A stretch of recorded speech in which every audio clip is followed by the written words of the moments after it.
Why are you creating an expedited path into the country for Afrikaners but not others? Because they're being killed, and we don't want to see people be killed. It's a genocide that's taking place that you people don't want to write about, but it's a terrible thing that's taking place, and farmers are being killed. They happen to be white, but whether they're white or black makes no difference to me. Television media doesn't even talk about it. If it were the other way around, they'd talk about it. That would be the only story they'd talk about. And I don't care who they are. I don't care about their race, their color. I don't care about their height, their weight. I don't care about anything. I just know that what's happening is terrible. I have people that live in South Africa. They say it's a terrible situation taking place. So we've essentially extended citizenship to those people to escape from that violence and come here. That's President Trump saying there is a genocide going on in Africa, particularly of farmers who happen to be white. I would love to now bring on a longtime guest here on the program, someone who's written about this persecution, written about these issues extensively. We've done events together. It's Dr. Ernst Rutz. He is the executive director of the Pioneer Initiative, and he rejoins us once again on Human Events. Dr. Rutz, how are you?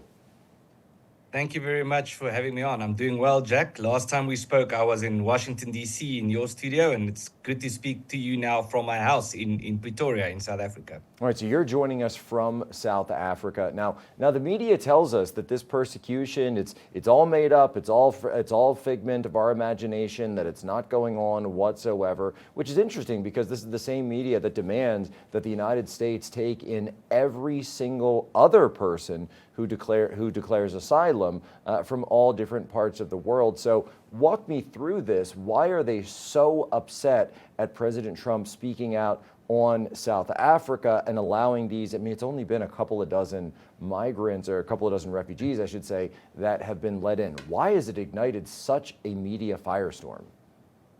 Well, let me firstly say, if what's happening in South Africa could not be described as persecution, I'm not sure what persecution is, because what we are seeing in South Africa is minority communities, especially the Afrikaner people, being targeted in a variety of ways. We spoke about this before on your show, more than 140 race laws in South Africa discriminating against minorities.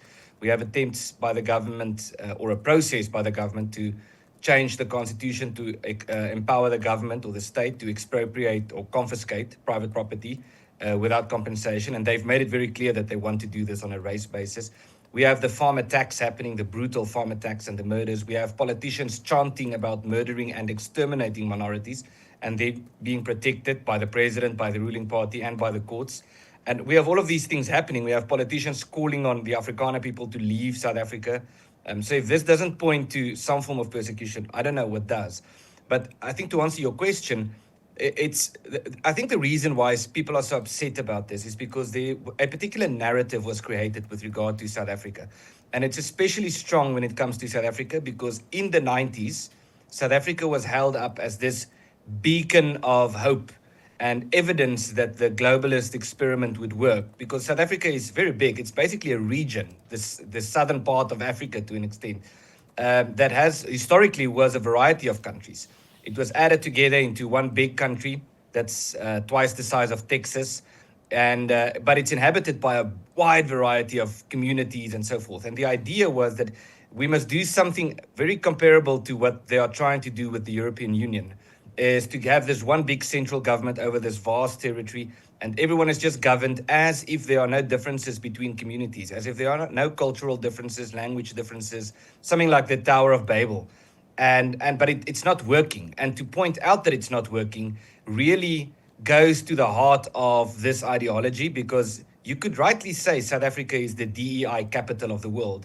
And now it's exposed for the whole world to see that this DEI capital is a failure. Well, and let's drill down on the specific issue as well that President Trump is talking about, and really is this issue of the farm murders, which has been going on for a decade or more in South Africa, as far as I know. And I'm no expert on this, but I read things. I've seen the documentaries on this, I have people in South Africa who tell me that, yes, that like yourself and others who come on the show and say, yes, this is absolutely what's happening, and we thank President Trump. And yet the government of South Africa, I believe even the current president, has come out and said, no, none of this is happening. The Expropriation Act isn't real. Taking the land, it's not real. And yet I look at this and it seems very real to me, especially when you look and hear some of these just nightmarish, hellish stories about what's going on some of these farms. So walk me through the truth of it. So there are two ways I can answer that. The one is by giving you the statistics, which is that over a period of 2 decades, according to police statistics in South Africa, so that's the government statistics, there were on average 2 farm attacks happening every day and 2 murders happening during these attacks every week. But the other way of explaining to you how bad it is to tell you personal stories. So I grew up in an agricultural community.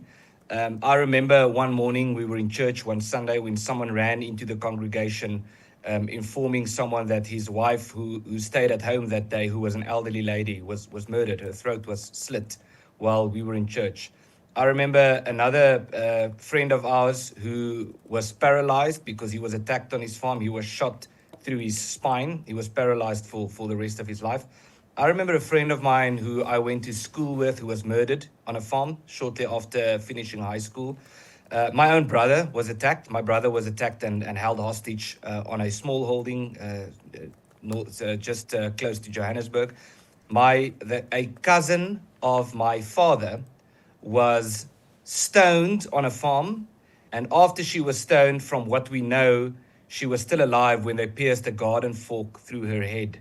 And so these are just stories, and there are more. I can tell you more stories of people I knew who have been attacked or murdered. And this is just my personal frame of reference. This is not even statistics.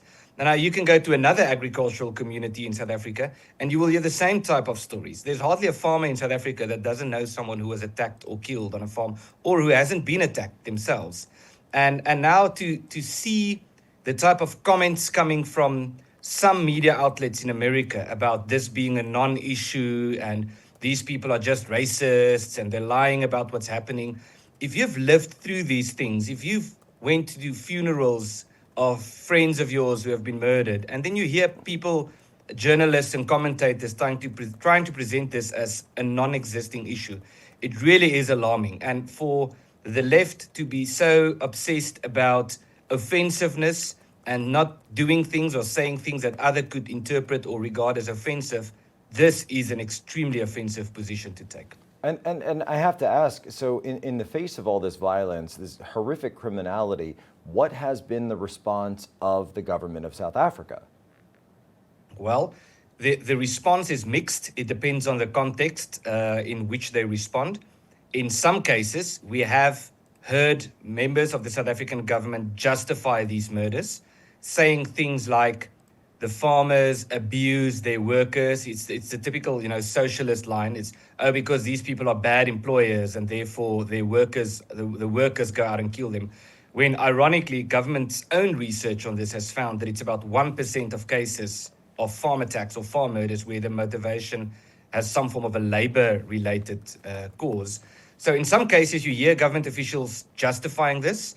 You spoke about Julius Malema, and I believe I see he's on the screen now, and that the chanting of the kill the boer, kill the farmer chant. The South African Human Rights Commission, that is supposed to keep the South African government in check, has ruled on this chant, this kill the boer, kill the farmer chant, saying that it is not hate speech to chant this.